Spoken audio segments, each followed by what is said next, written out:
you had like a formula in there that you said about 2 minutes ago. You said no snacking.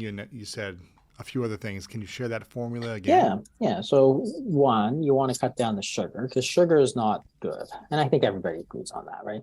Cut down the refined foods. So this actually applies mostly to carbohydrates, but refined other stuff is not good either. So refined fats, for example, are not good for you. So trans fats were pretty clearly bad. Refined meat, like bologna and hot dogs and stuff, are not really good for you either. So you want to eat whole foods, right? So whole foods, you want to eat no sugar, you want to eat, plenty of proteins and fats, and then you want to make sure you have cut out the snacks and have a decent period of fasting. And that really just gets you back to 1970, where people were still eating white bread, right? White bread. I know I grew up in that period. Nobody ate whole wheat bread. Nobody ate whole wheat pasta. It was white bread, it was white pasta, right?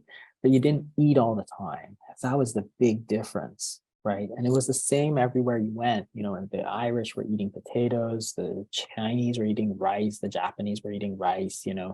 Those are all carbs, refined carbs, right? Bread, rice, potatoes. But they were doing okay because they weren't eating all the time. They'd give their bodies a break from eating, right? Whereas now we don't give our bodies a break from eating. We think that it's healthy to constantly eat. We've lost the idea that there's that balance between eating and not eating. Like, why wouldn't you think that that's important? Like, Right. balance everything else in life, right? Why wouldn't you want to balance eating and not eating, right? Don't you think that's like fundamentally important? Like, I think it is, but up until sort of I wrote the obesity code, people just thought fasting was really bad for you, which is sort of odd, because it's like up until then, everybody's saying, "Oh, fasting's so bad for you, right? You're going to do so bad." It's like, we've been doing it for a long time, right? So I'm curious then, what effect does fasting have on reducing our chances of getting life-threatening diseases, and also which diseases are most people at risk if they don't fast and improve Yeah. their diet?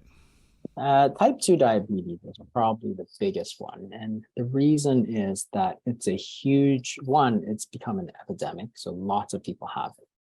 If you look at pre-diabetes and diabetes, which is and you do big surveys, it's actually about 50% of adult Americans, right? So it's very common to have pre-diabetes and diabetes. And the problem with it is that it causes all kinds of other problems. It increases your risk of heart attacks, strokes, cancer. It's leading cause of blindness, leading cause of non-traumatic amputations, leading cause of kidney disease, all of those things. And in trying to understand type 2 diabetes, you just have to understand that it's basically your body has too much sugar. That's it. So if you have too much sugar, remember, excuse me, your body really has two sources of energy it can use. It can use sugar, which is mostly glucose, and it can use fat. And when your body stores energy, it stores it as sugar or it stores it as fat. Makes sense, right? So if you have too much fat, then you have obesity. If you have too much sugar, you have type 2 diabetes. Interesting. But the solution is the same. So think Hmm. about it. Your body has too much energy, both situations. Obesity, you have too much energy stored away. In type 2 diabetes, you have too much sugar, which is also too much energy stored away because both fat and sugar are sources of energy for the body. So if you think about trying to reverse type 2 diabetes, because again, I wrote about this in the diabetes code, and I said it's a reversible disease because your body doesn't have too little energy. It has too much energy. So think about this situation. Think about your car. Suppose you go to the gas station 3 times a day, you fill up. Now it's full, but you still keep pumping gas in, right? So it's spilling out, it's spilling into your back seat, and it's now making you sick. But what are you going to do?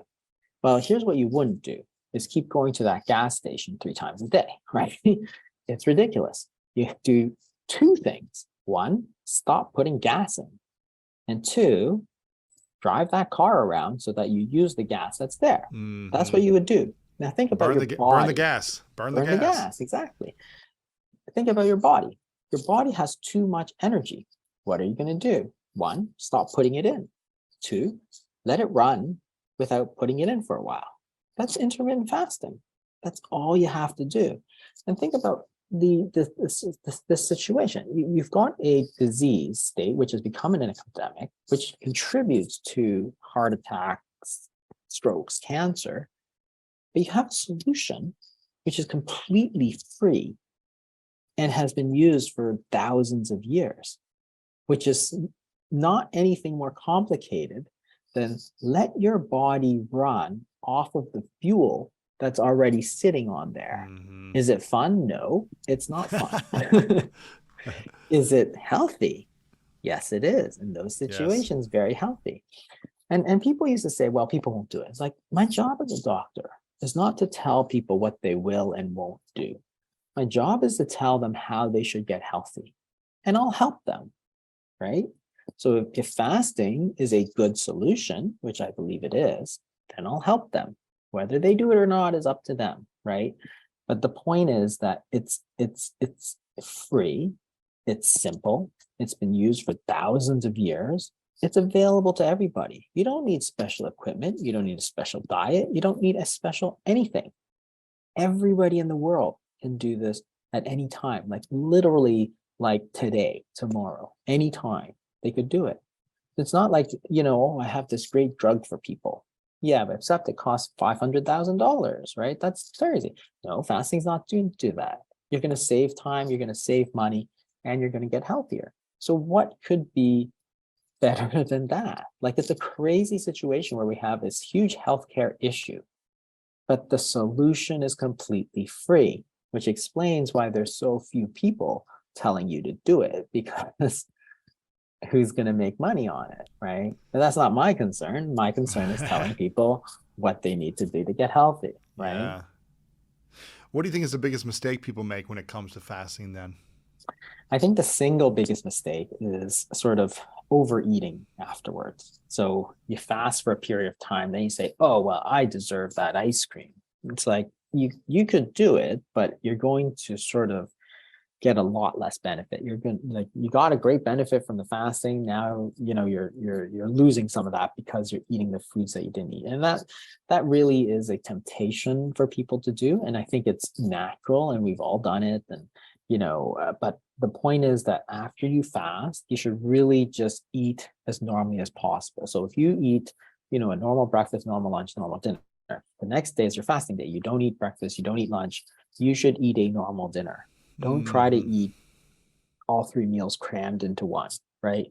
That's not the point. Like, the point is to drop those meals and let your body take the energy from your body fat. So you drop breakfast, your body normally gets 500 calories from there. You want to take it out of your body fat.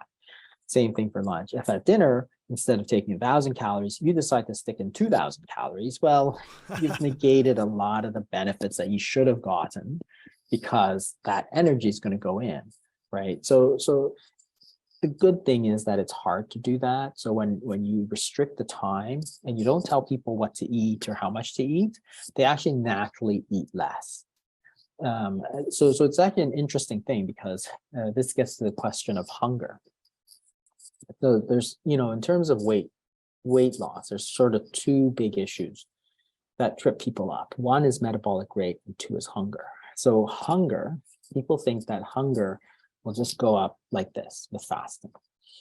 It's actually not true. So you can actually measure the hunger hormone called ghrelin, which is basically, it goes up high and you get hungry. So when you fast, ghrelin is high. So if you normally eat lunch, you're hungry. So ghrelin is high. What happens when you don't eat lunch? You skip your lunch. Well, a couple hours later, your ghrelin level actually falls back to baseline. So in fact, so you don't feel hungry anymore. No, your hunger goes back to baseline level. Interesting. So if you eat lunch at 12, you're hungry at 12. Now you skip lunch, you're hungry at 12, you're hungry at 1. By 4, it's no different than if you ate or didn't eat. So people are like, what happened? Well, your body took the energy from your body fat stores. You took the 500 calories from body fat. You basically fed yourself off of that body fat. So why would you be hungry? And the answer is you're not. And that's why it goes right back to baseline. Same thing happens at dinner. If you do multiple day fasts, it's actually even more interesting, because ghrelin actually After day 1 to 2, it actually starts to go down and down and down. So your hunger actually disappears by like day 3, day 4. People just aren't hungry anymore because they're fueling themselves on the body fat.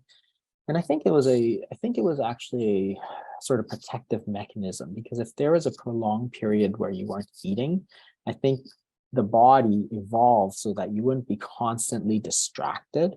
So people on these long fasts do very well because they've gone into the stage of fat burning because they're fueling themselves purely on the fat, and their hunger is gone. So they're actually feeling pretty good and they're They feel losing weight. clear. They feel productive. They have more energy. Yeah. Uh, Yeah. there comes And a then, point where there comes a point where I feel like I did a 3 day fast. I think maybe I did 3.5 days, and I remember thinking, okay, I'm kind of feeling a little bit tired. Like I could use some food now, and yeah, maybe it's just because I haven't pushed it beyond that before. So it's just every day I have to learn how to manage it. But it takes a bit of getting used to, because most of us are not used to it. And that's probably the biggest obstacle, because we're in a culture where the norm is not sort of 14 hours of fasting. The norm is like eat until you go to sleep and eat as soon as you yeah, wake up, right? And that was one of those big destructive myths, which was that breakfast is the most important meal of the day, which is fine. If you like breakfast, it's fine. There's nothing wrong with that. But the problem was when people took that to mean that if you weren't hungry in the morning and you didn't really like breakfast because you weren't a breakfast person, you should still eat like Fruit Loops, right? Because you right, had breakfast. And like, okay, now that's not the yeah. point.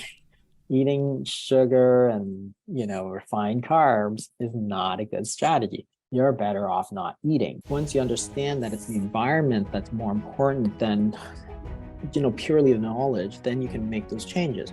Or you can get yourself a Keurig machine and say, okay, we're going to make the coffees here so that you don't have to go down there, right? And so there's all different things you can do. And the other thing you have to think about is